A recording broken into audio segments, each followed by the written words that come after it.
Si están viviendo mierda, ¿qué mierda van a contar? Púrpura, púrpura.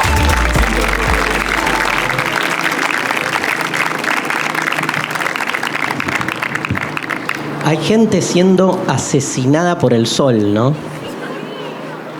Saben que el día domingo, en inglés se dice Sunday, y tiene que ver con esto, con que es el día del sol.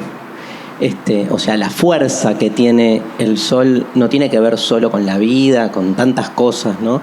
Sino también con el ordenamiento de nuestro calendario, o sea, con el orden. Digo toda esta pelotudez para fundamentar de algún modo lo que uno está viviendo en este momento con el sol de frente, haciéndonos doler la vista. Se supone que va a bajar un poco, pero bueno, nada. La verdad que agradecer infinitamente a Tecnópolis por haber abierto este espacio con todos los protocolos, como habrán visto, los cuidados, y apostando a que se vuelva a abrir, que se vuelvan a abrir espacios como siempre libres y gratuitos para la cultura, pero en especial donde puedan venir ustedes, ¿no? Digamos, donde pueda darse un poco de circulación así al aire libre. Hay mucha gente viéndonos por streaming, así que bueno, un gran saludo, un gran abrazo también a todos los que están viendo online. Y lo que nos convoca es esto. Ustedes saben que a lo largo de estos meses de verano estuve teniendo una serie de conversaciones con distintos protagonistas de la cultura argentina. Hubo un par que se suspendieron por la lluvia y cosas climáticas, y bueno, y decidimos cerrar con esta charla y aprovechar que como es domingo, trabajar algo que se trabaja poco y que sin embargo amerita una indagación filosófica, que es básicamente, para decirlo de una manera erudita, difícil, compleja y conceptual, ¿por qué mierda se da el bajón de los domingos? Sería como la pregunta, ¿no? Porque parecería como muy, no sé, o sea, se supone que amerita un desarrollo filosófico, se supone, pero porque hay algo incomprensible, uno empieza a buscar respuestas a lo que no tiene respuesta. La filosofía un poco es eso, ¿no? Seguramente si ustedes están acá es porque hay algo de la filosofía que los calienta, ¿no? Que los enciende o que les gusta, ¿sí? O están acá, algunos están acá porque están acompañando a otros, yo sé eso también, me voy dando cuenta, sepan que con el paso de tantos años dando charlas me voy dando cuenta claramente quién viene a acompañar a alguien, porque como yo los veo de frente, ustedes no me ven porque está el sol, pero yo les veo ahí como tipo el codazo, tengo como la habilidad de pescar a los que se duermen, por ejemplo, y cosas por el estilo. Aparte, los anteojos negros con el sol de frente son un gran disfraz, una gran manera de ocultarse. Igual gracias, porque habla de mucho amor para con el otro, ¿no? Acompañar a alguien así a una charla de filosofía. Hay que venir a una charla de filosofía a las 6 de la tarde de un domingo, así que habla también de un gesto de amor. No, lo que decía es por qué el domingo genera esto, y como que la filosofía puede de alguna manera, o debe, piensa uno, indagar sobre esos temas del sentido común, porque en general lo que nos pasa, lo que asistimos, es que lamentablemente la investigación filosófica fue perdiendo como vínculo con lo cotidiano. Y estos temas son temas de lo cotidiano. Digo, es un lugar común decir, qué bajón el domingo. Y el tema es que, digamos, no hay una respuesta inmediata. No hay una respuesta cotidiana que salga de nuestra vivencia cotidiana. O sea, ¿por qué? Si en realidad parecería ser un día en el que no hacemos nada. Se supone que si es un día en el que no hacemos nada, entonces no deberíamos bajonearnos, ¿sí? Sino al revés, como que conectar con algo de la autenticidad. Claro que si uno despliega el desarrollo filosófico, llega en esa misma lógica a conclusiones exasperantes, que es que te vas dando cuenta, porque el domingo no haces nada de lo que tenés que hacer en términos de la cotidianeidad, que te pasaste los otros 6 días de la semana haciendo cosas que no te realizan. En ese sentido, esa nada, como siempre en la filosofía, es revelatoria. El hecho de no hacer nada el domingo, lo que revela es que todo lo que hicimos el resto de los días fue una cagada, o fue algo inauténtico, o fue algo enajenado, o fue algo que no tiene que ver con nosotros. El parate del domingo no es solo un parate, es parar como para darnos cuenta, para esclarecernos cómo el resto de la semana estamos más bien sujetados a fuerzas que nos condicionan, a obligaciones que nos exceden, a normas que de algún modo nos estructuran. Entonces, la nada, como siempre, nos genera un acontecimiento epifánico, un insight, una revelación. La nada siempre nos hace pensar. Cuando uno se acerca a estas cuestiones, ¿no? Cuando uno se acerca a las sensaciones, a la experiencia de la nada, se nos desestabiliza todo nuestro orden, de nuevo digo, cotidiano, lo que funciona correctamente. Ahora, ¿qué tiene que ver el domingo con la nada? Bueno, todo, porque justamente es una manera de parar. El parar, ¿no?, hace que uno entonces se encuentre con que nada de lo que hace en el resto de la semana lo tiene que hacer el domingo. Y eso que parece entonces como un alivio, un momento así de libertad, genera, no lo contrario, pero genera una sensación de la que en general huimos y que a lo largo de esta charla yo voy a defender a muerte, que es la angustia. O sea, el domingo no solo es un día de bajón, vamos a desarmar un poco qué significa bajón, como lo estamos haciendo, sino que es un día en el que nos reconciliamos con nuestras angustias existenciales. ¿Está bien o está mal reconciliarse con las angustias existenciales? Yo en estos últimos años, en la difusión y divulgación de la filosofía, muchas veces he ido a muchos programas o he tenido entrevistas donde obviamente defiendo que la filosofía es una manera de reconciliarnos con las angustias que nos estructuran, las angustias originarias que nos hacen pensar nuestro sentido en el mundo. Y en general, la repregunta natural es, qué bajón la filosofía. ¿Por qué a alguien le gustaría pensar filosóficamente y angustiarse cuando la angustia es algo negativo?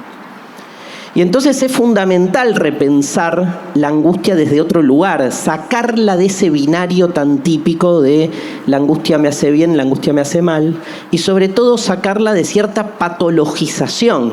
Hay una angustia patológica que ya es una cuestión médica, que yo no me meto, me parece que ahí, no es que yo no me meto, la filosofía tiene un límite ahí, ya no se trata de un trastorno psiquiátrico, se trata de una frontera anterior que tiene que ver con las angustias existenciales como búsqueda del sentido. ¿Qué es una angustia existencial como búsqueda del sentido? Es darnos cuenta que todas las respuestas consabidas, todas las certezas que compartimos, en las que estamos inmersos, en las que vivimos, si jalamos un poco de la cuerda, se desarma. La angustia existencial primaria que el domingo se trasluce más que nunca, ahora vamos a volver al día y ver por qué, es lo que generalmente se conoce como conciencia de nuestra finitud. No hay día donde más se nos plasma nuestra conciencia de finitud que el domingo. ¿Qué es la conciencia de finitud? Dicho en castellano, que nacimos para morir. Y eso es insoportable. Por suerte está la semana para hacernos los boludos. Por suerte está la semana para sublimar toda esa angustia en fuerzas o energías de intervención sobre las cosas que otros aprovechan para sacar de nosotros entonces una valía, ¿no? Porque si algo conoce bien el poder que sea, es que hay un punto débil para el ser humano, que es esa angustia existencial. Y la historia del disciplinamiento es la historia de tantas instituciones que se han hecho cargo muy bien, muy eficazmente, históricamente, de paliar esa sensación de sinsentido. Hay un sinsentido originario. No tiene sentido haber nacido, supone uno, para que la cosa en algún momento se termine. No tiene sentido para nuestro razonamiento lógico, calculatorio, económico, conveniente, planificante, omnipotente, porque la conciencia de finitud es asumir esa condición como una condición más. Digo, la película empieza y termina, nadie se queda diciendo, qué bajón que la película terminó. Imagínate, terminó Titanic y vos decís, ¿por qué no siguió infinitamente? ¿Qué pasó con el hijo y el hijo del hijo y el hijo? No, digo, el sentido de un relato es su comienzo y su final. Un partido de fútbol empieza y termina. Salvo algún árbitro vendido, que han habido partidos que han dado 12 minutos de descuento hasta que empate el otro, que fue el que puso la guita.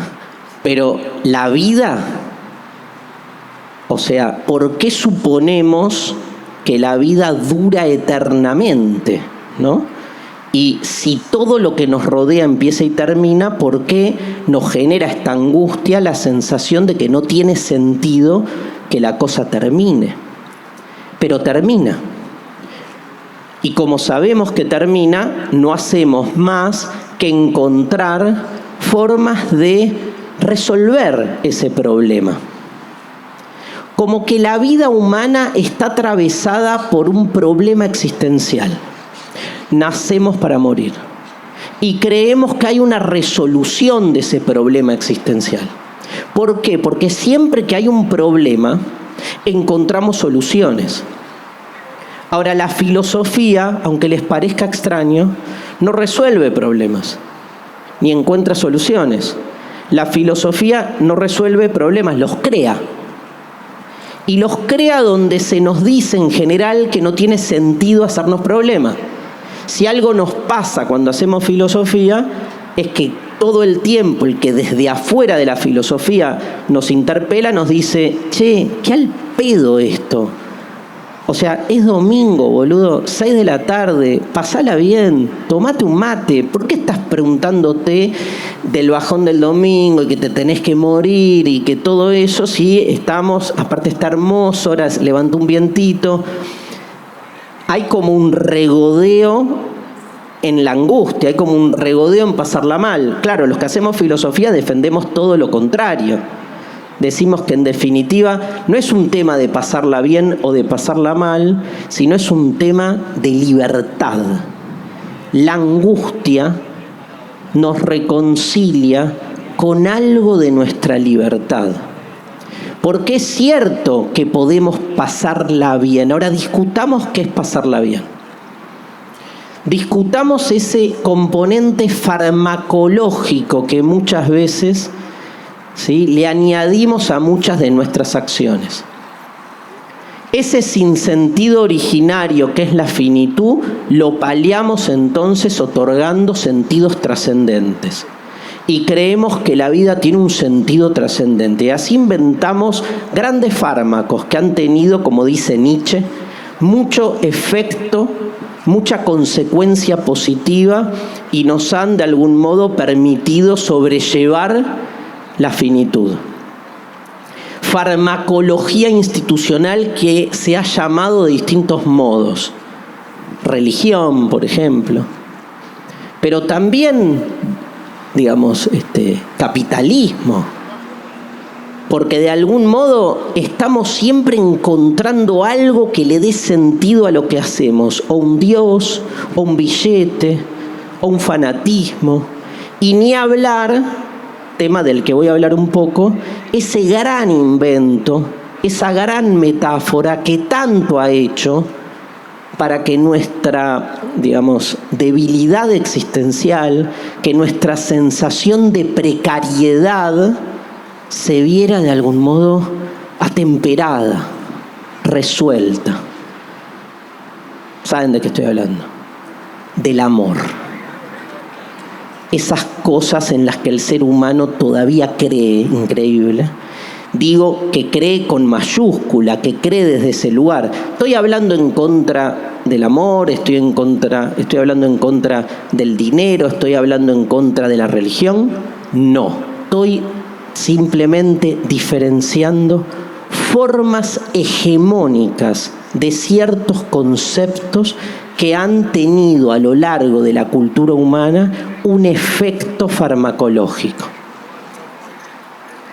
De hecho, les podría decir, como dice Nietzsche, que solo Nietzsche dice, hablando de Dios, solo el día en que Dios realmente, como metáfora, se disuelva, el ser humano va a poder volver a creer.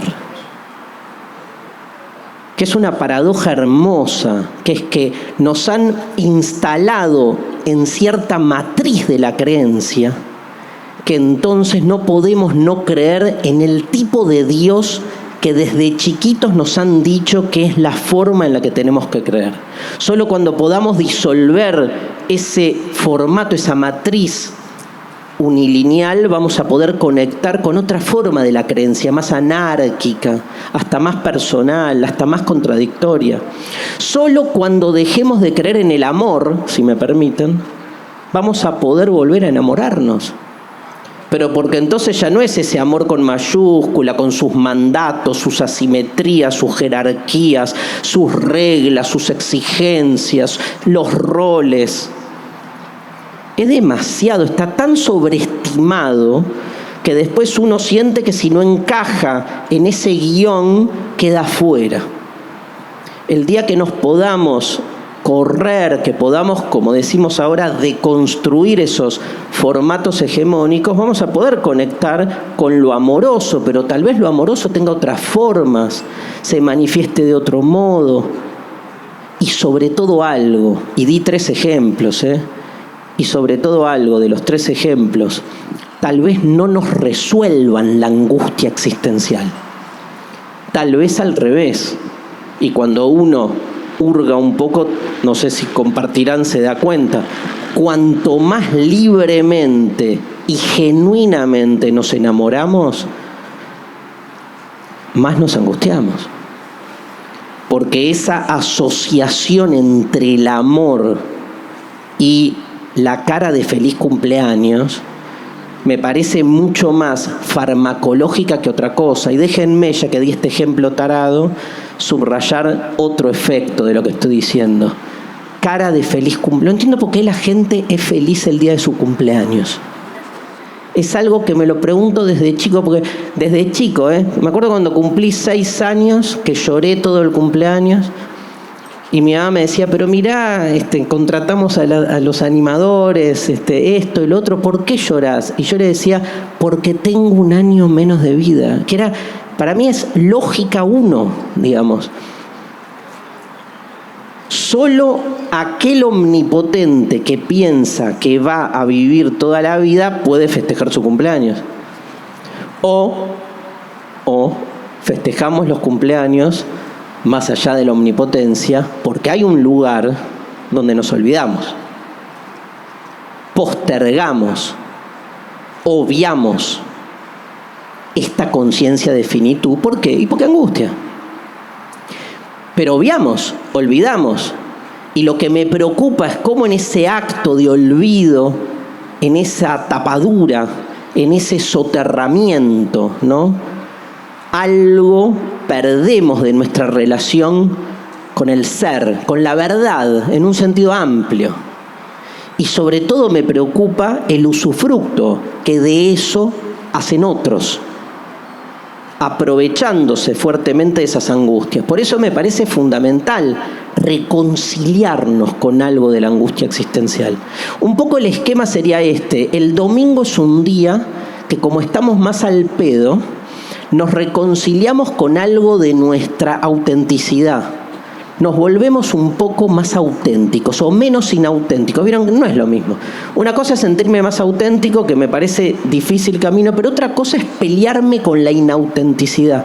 Yo me siento como más cercano a poder ir peleándome contra la inautenticidad, tratando de dejar de ser lo más inauténtico que pueda, y otra cosa es alcanzar un lugar llamado la autenticidad.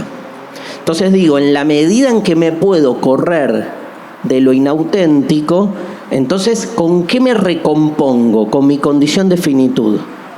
Por eso el domingo logro de algún modo despojarme de la enajenación semanal en la que estamos todos inmersos, algunos más, algunos menos.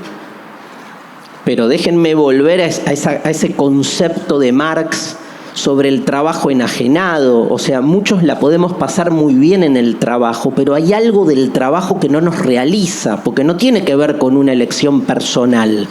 Tiene que ver con un orden, con una manera, con una estructura en la que está pensada la vida laboral, donde en general uno no dispone en el trabajo de su propia vocación. O sea, es muy difícil conectar con nuestra vocación, porque de algún modo trabajamos no de aquello que nos llama. Vocación viene de voz, etimológicamente, aquello que nos llama, sino que terminamos insertos en dispositivos, en maquinarias que necesitan que nosotros ejerzamos determinado tipo de trabajo. Algunos tenemos la suerte de estar más cercano entre lo que creemos que es nuestra vocación y lo que se espera de uno, pero en general no. Y aunque estemos más cerca, tampoco tiene que ver con una realización plena.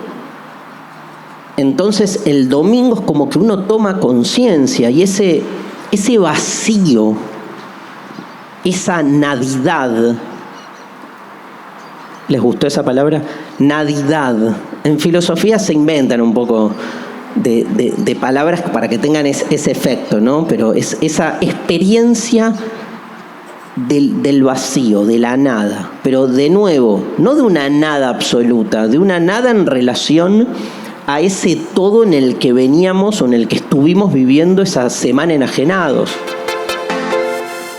¿Hay algún elemento natural, astronómico, que tenga un efecto, además, en el domingo, que haga que el domingo genere? Porque uno podría decir, no, mira, hay como, yo qué sé, como te subís a un avión, tipo, el domingo la Tierra se mueve de tal modo que te angustias más.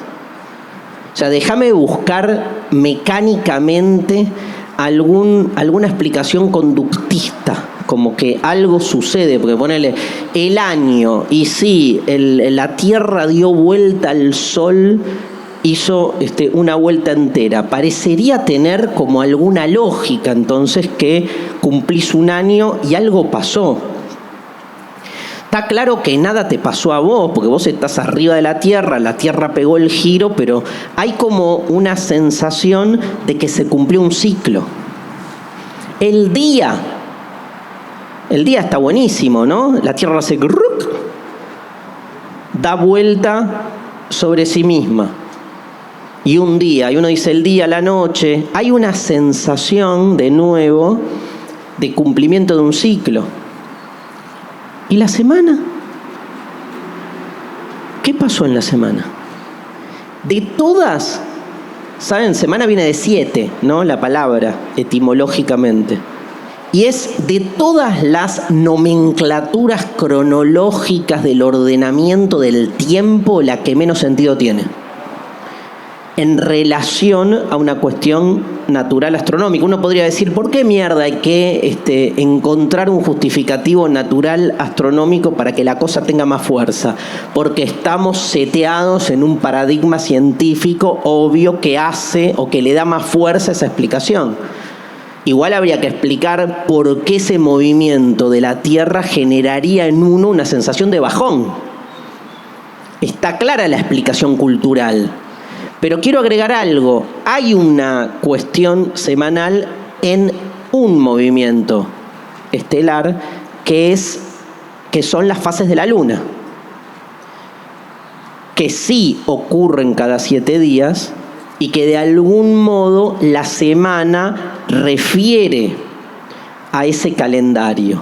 Y está ligado, y ustedes recordarán muy bien, a una tradición religiosa, que es la bíblica, que es donde aparece la semana más grosa de todas. La recuerdan, Dios creando todo, ¿y qué hizo el séptimo día? Se desenajenó. Descansó, dice el texto, pero no dice qué hizo. Es como que, ¿qué hizo? Nada. Porque el descansó parecería nada. De hecho, en algunas tradiciones religiosas está muy asociado la idea de ese séptimo día con un día de parate, ¿no? Por ejemplo, hay una tradición judía muy ortodoxa que el día, ese séptimo día, que para el judaísmo es sábado, para el cristianismo es domingo, ahora vamos a ver por qué. Directamente los practicantes, los observantes, no hacen movimiento, no hacen acciones, porque sería eso violentar el mandato divino, porque es una manera de emular lo que Dios hizo. Dejó de hacer. En esta otra lógica que se las dejo para otra charla, donde trabajar y hacer, hay que ver qué relación hay entre ambas, ¿no? Pero evidentemente es la tradición religiosa la que pone de relieve la idea de la semana.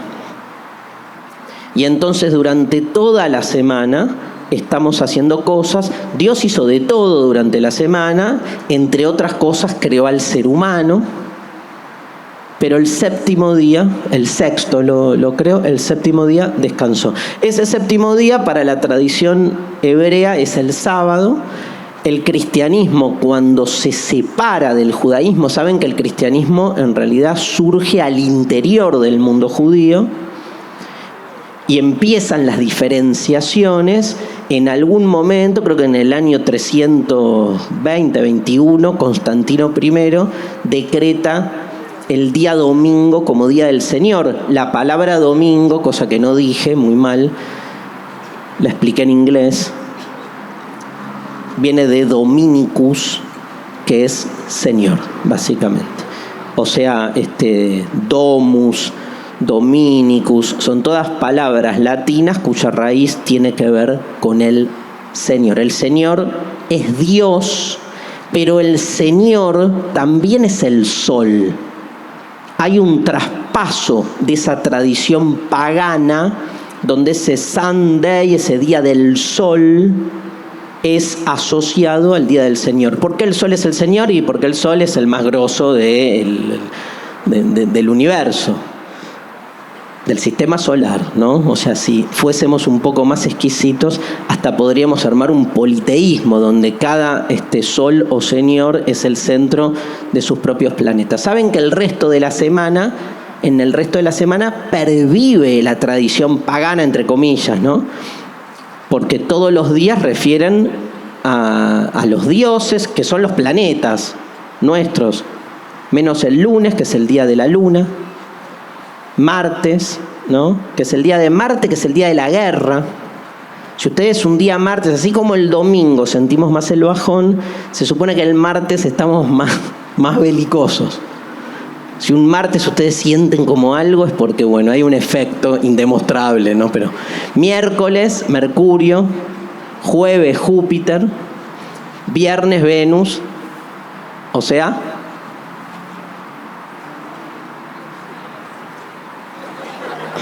¿qué se hace el viernes? Es el día de Venus. Venus es la diosa del amor. ¿Qué hay que hacer el viernes? Si ustedes el viernes no hacen el amor, están yendo en contra del sistema solar. Quiero que lo sepan. Están yendo en contra de las divinidades aparte. Y sábado Saturno, que en realidad es el dios del tiempo. Y que en algún punto esa vieja idea de la angustia dominical también está ligada a lo saturnino, ¿no? Saturno es, como también hace mención a la melancolía, es el dios que de algún modo nos hace más conscientes de del paso del tiempo, porque ahora digo algunas palabritas, pero también se imaginarán, después de todo lo que dije, que no solo el domingo nos hace topar con la angustia, sino que ambos, el domingo y la angustia, nos hace conscientes de ¿qué? Del paso del tiempo. ¿Y a dónde dirige el paso del tiempo? A la muerte. ¿Y cómo resolvemos el problema de la muerte? Creyendo en algo. ¿Y en qué creemos? En diferentes divinidades, desde Dios hasta el amor. Ese es el esquema que les traje hoy, digamos. Pero ¿qué sucede? Que cuando nos corremos de esas versiones más hegemónicas de lo divino, nos damos cuenta que en realidad Dios, el amor, si los visitamos desde otro lugar, no solo no nos resuelve el problema, sino que nos permite una problematización mayor para hacernos conscientes de en qué lugar estamos nosotros parados en un dispositivo, en un esquema, como dije antes, farmacológico, ¿no? Que nos hace o nos provee cierta tranquilidad. Farmacológico viene de fármaco. Fármakon en griego significa, obviamente, remedio. Pero también, y esto es fundamental poder visualizarlo, significa veneno. Ustedes me dirán, ¿cómo mierda puede significar una misma palabra, remedio y veneno? Y en realidad la lógica del remedio es una lógica de dosis. O sea, lo que te salva, para decirlo metafóricamente, puede también matarte. Depende tu vínculo, tu relación con esa intensidad, con la dosificación del fármaco. El amor puede resultar claramente un remedio contra el sinsentido de la existencia, pero te puede llevar puesto. Es eso, ¿no? Dios se supone que es un consuelo, pero también, digamos, en nombre de Dios, ¿no? Se han hecho se ha masacrado a la mitad del planeta. O sea que desde esa misma perspectiva, un mismo concepto puede valer para una cosa como para la otra. Pero a mí me parece que lo fundamental es poder correrse del rol clonazepam del fármaco, ¿no? Digo, ¿qué buscamos cuando buscamos ese tipo de respuestas? Si buscamos una tranquilidad que más bien nos calme, pero que esa calma suponga una falta de conciencia, ¿no? Y entonces, digamos, no hace falta el químico. Puede ser metáfora de toda una química de la existencia, donde uno no se clava una pastilla, pero termina absolutamente abducido, no sé, en un vínculo que cree que su objetivo final es hacer de nosotros una zona de tranquilidad infinita. Por eso cuando uno empieza como internamente a repensarse y se da el permiso de abrir estas perspectivas varias, todo empieza de algún modo a desmembrarse. Y eso tiene que ver con nuestros domingos. Hay otro lugar, hay otra variable que quiero trabajar el domingo, que no tiene que ver solo con que el domingo es un día de bajón, sino el horario del bajón, porque es como que nadie tiene bajón el domingo a las 11 de la mañana. Digo, la hora del corchazo es esta, no es a las 12 del mediodía. Entonces, ¿por qué también, no? ¿Por qué esta cosa? Obvio que es cultural, ya le deconstruimos toda implicancia astronómica, todo lo que... No. Ahora, ¿por qué pega acá? Y yo creo que tiene algo que ver también con la cuestión del final. El domingo es día de la muerte, ¿sí? El pasaje me quedó, para que se entienda, me quedó pendiente. El pasaje del judaísmo al cristianismo es que si el judaísmo celebra el sábado como día sagrado, el cristianismo lo pasa al domingo. ¿Qué tiene el domingo de sagrado? Que es el día que Jesús resucitó. Y entonces, por eso el domingo tiene una contundencia y tiene esta fecha sacra. Por eso se vuelve un día sacro.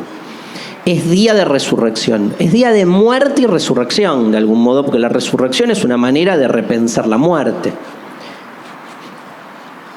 El domingo, yo sé que es una práctica que ya casi nadie hace, pero el domingo es día de cementerio. Es día de ir a recorrer a los muertos. Así como es un día de ocio, también es un día de cierto duelo que está ahí de algún modo presente. Estamos realmente en un día que nos permite relacionarnos con nosotros desde otro lugar. ¿Cuál es ese otro lugar? La filosofía. ¿Leer a Kant en alemán? No. La filosofía, en el sentido de ese parate, permite una relación con uno mismo y con nuestras propias preguntas existenciales. Muchos le huyen, sí. Otros no.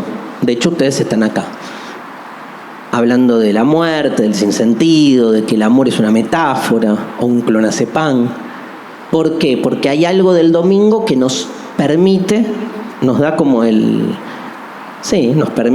nos da la posibilidad que por ahí en la semana no tenemos, de pensarnos en ese lugar más, digamos, liberador del pensamiento, que es pelearnos contra nosotros mismos.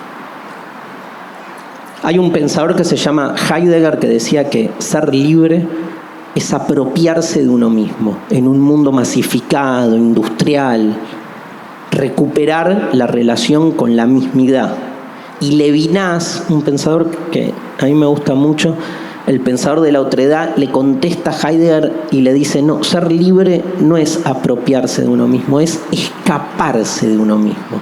Porque el lugar donde más nos industrializan es en lo que nosotros creemos de nosotros mismos como algo intachable.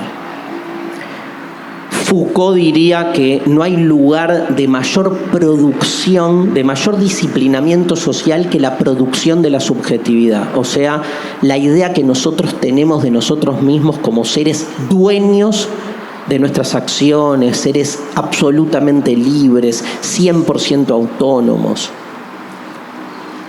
El domingo nos permite una introspección jugada, donde ese conócete a ti mismo que Sócrates recorría trayendo a la palabra el grabado del frontispicio del templo de Apolo, conócete a ti mismo, el oráculo de Delfos.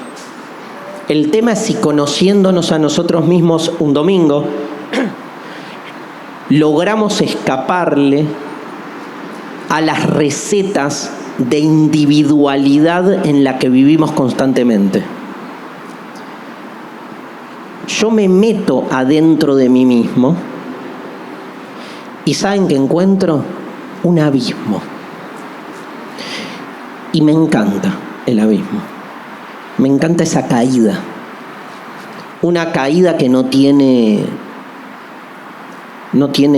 receta, no tiene manual de instrucciones, no está prefijada y que arrasa con todo lo que uno creía como instalado de manera definitiva.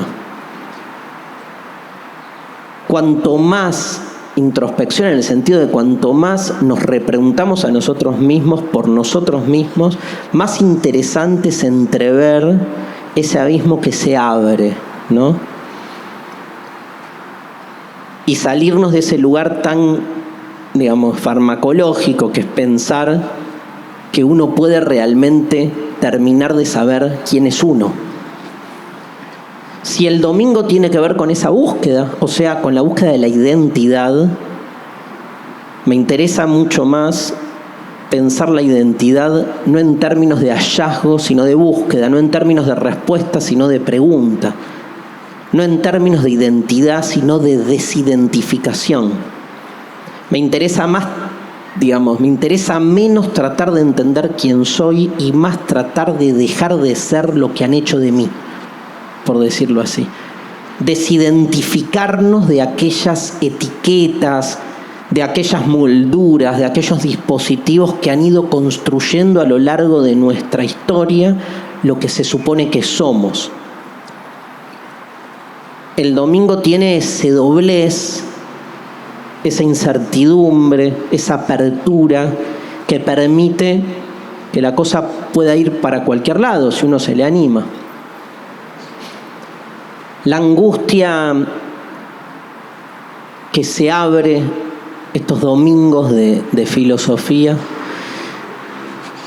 supone entonces, y voy cerrando con esto, comprender por dónde pasa una angustia existencial. La angustia existencial hay que diferenciarla básicamente de las angustias cotidianas.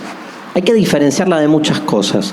Primero hay que diferenciarla por ejemplo, del tedio, del aburrimiento. Vieron que hay muchos temples parecidos. A mí me encanta este tema. Todos esos temples tipo, la diferencia entre tristeza y melancolía puede estar, pero días tratando de entender porque parecería todo lo mismo y no. Cerca de la angustia tenemos la ansiedad, la desesperación, tenemos el aburrimiento, tema fascinante para mí, el tedio, la tristeza, la depresión. Con la desesperación está bueno, no iba a hablar de esto, pero lo traigo porque los veo a todos muy angustiados. Hay un pensador llamado Kierkegaard que diferenciaba angustia y desesperación. Kierkegaard decía, en realidad, lo decía así Kierkegaard, hoy yo no usaría esos términos, pero decía, lo natural del ser humano es estar angustiado. ¿Por qué? Porque nacimos para morir. Pero como es insoportable ese estado, no podemos estar todo el tiempo tan conscientes. ¿Y qué hacemos? Nos agarra la desesperación y huimos, miren lo que dice, huimos a la cotidianeidad.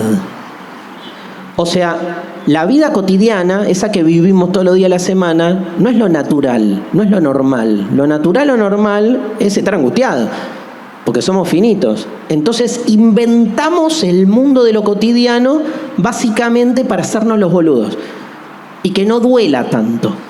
Pero entonces no es que el cotidiano es de donde partimos. Al revés, es el lugar al que huimos para no hacernos cargo de lo que somos.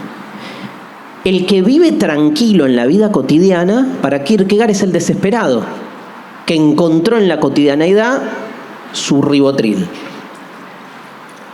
Mientras que el que de alguna manera se permite, ¿sí? Yo lo traduzco a Buenos Aires, febrero del 2021, el que se permite, yo qué sé, a ver, lo diría así, si una vez por semana nos acordamos que nacimos para morir, entonces somos un poco más libres, sería. Porque aunque eso nos angustie, eso nos reconcilia con algo del originario. Y uno dice, pero hace falta, la estoy pasando bien, el Pincha ganó 2 partidos seguidos, está todo, digamos, pum para arriba. Bueno, ese es el momento mayor donde tenés que recordar que en definitiva hay algo que te atraviesa desde una perspectiva mayor, porque si no, comprás esa salida, digamos. Después, esa es una buena diferenciación. Otra que me interesa es la diferencia entre angustia y tedio. Puse mucho el acento. El aburrimiento es algo que todo el mundo ha sentido. Vieron que con el aburrimiento, en realidad, uno no sabe cuál es el estado natural. Saben que yo pienso que no hay estado natural, pero si lo hubiera. ¿Qué es? ¿Estar aburrido o estar entretenido? Porque ¿qué es lo otro de estar aburrido? ¿Qué es lo opuesto a estar aburrido? Estar entretenido. Ahora, ya la palabra entretenimiento, ni hablar, se darán cuenta, nos liga a tanta estimulación que nos excede, que uno cuando la empieza a pensar, en realidad muchas veces aburrirse es una manera de romper esa lógica que nos atrapa en un estado de entretenimiento infinito. Aguante el aburrimiento, como una manera de poner en jaque o en cuestión que todos esos estímulos cotidianos funcionen perfectamente.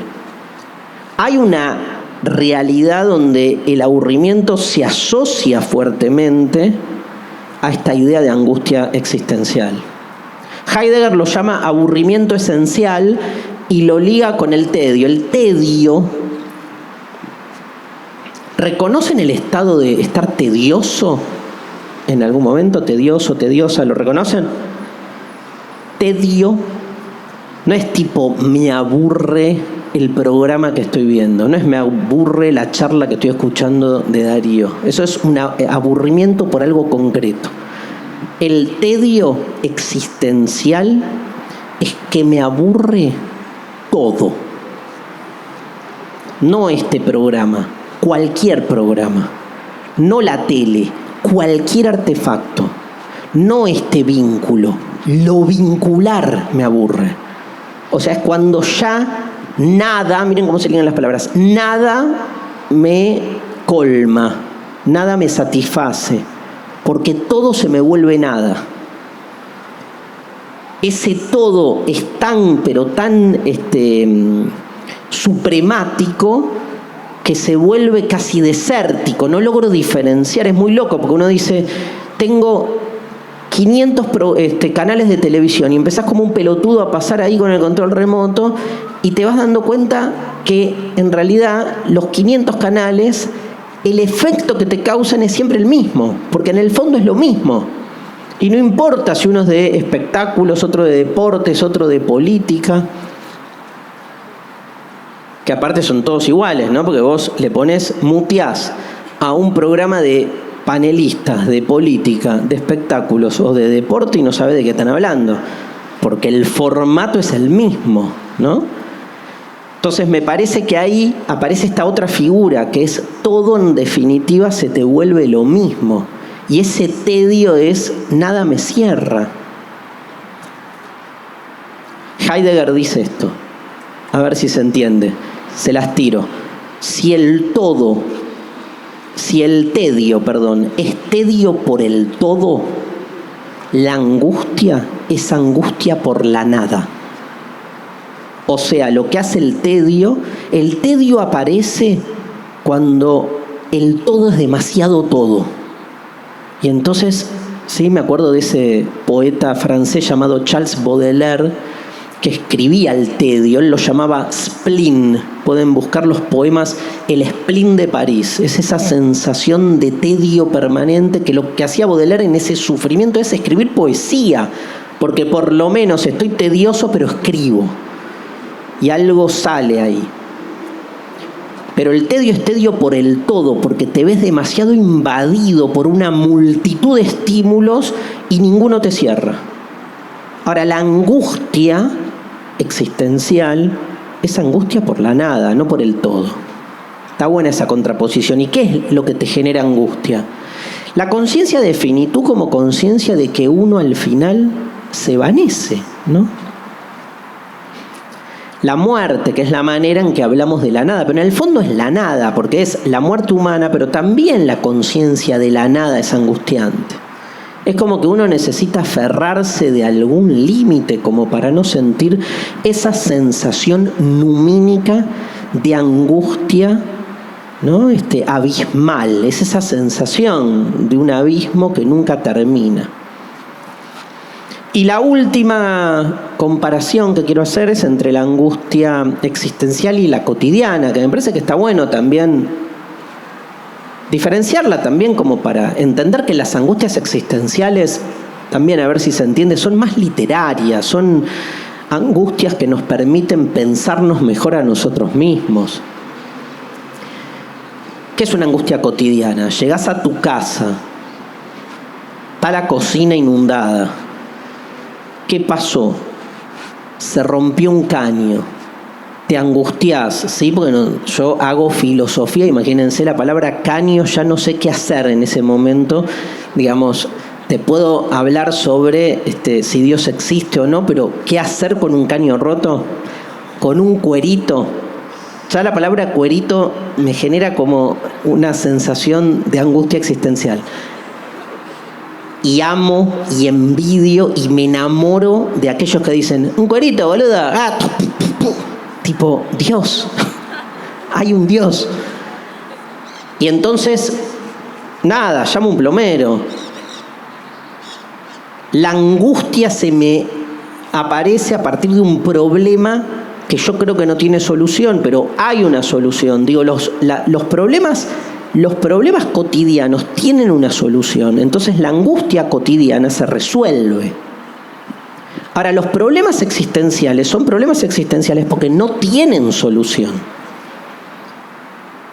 Un problema existencial es, me tengo que morir, me voy a morir. A diferencia de ese, me inundó la cocina, no hay un plomero para la muerte. Y si lo hay, huí, porque te está cagando, pero de acá a la China, ¿no? Y no quiero dar los nombres de tantos que se han proclamado a lo largo de la historia humana, los plomeros de la muerte. Pero, digamos, la angustia existencial es asumir que convivís con ese problema y que en realidad está bueno recuperar esa condición problemática cada tanto. Antes les decía una vez por semana, para no creerte entonces que lo manejas todo. Porque ese es el lugar de mayor sujeción, ¿no? Si hay algo que nos enseñó Michel Foucault tan hermosamente, es esta idea de que el sujeto está sujeto. O sea, el sujeto que se cree libre y autónomo y dueño de sus decisiones, en realidad ese sujeto está sujetado a fuerzas que lo condicionan y que nos hacen creer que somos dueños de nosotros mismos. Entonces es fundamental hacer esa vuelta sobre sí para poder corrernos de esos lugares comunes donde todo funciona. Por eso la invitación a que los domingos sean días de estremecimiento, días donde de alguna manera todo se nos desarma un poco, se nos socava. Jacques Derrida, un filósofo francés, decía que básicamente cuando la filosofía irrumpía en él, lo que le provocaba era un gran temblor. Porque cuando uno piensa de más, y hacer filosofía es pensar en demasía, en exceso, no hace falta pensar tanto, muchas veces me dicen a mí, ¿para qué haces filosofía si con menos la vida se vive bien? Entonces, ese exceso, ese excedente del pensamiento, lo que termina generando es un temblor. Temblor, en latín, tiene la misma raíz que estremecimiento, tremor. O sea, hay algo que nos estremece, que no nos cierra. La angustia es conciencia de que hay algo que no cierra. Eso que no cierra se nos presenta con mayor fuerza que nunca un domingo. Por eso estamos acá en este domingo filosófico. Muchísimas gracias a todos.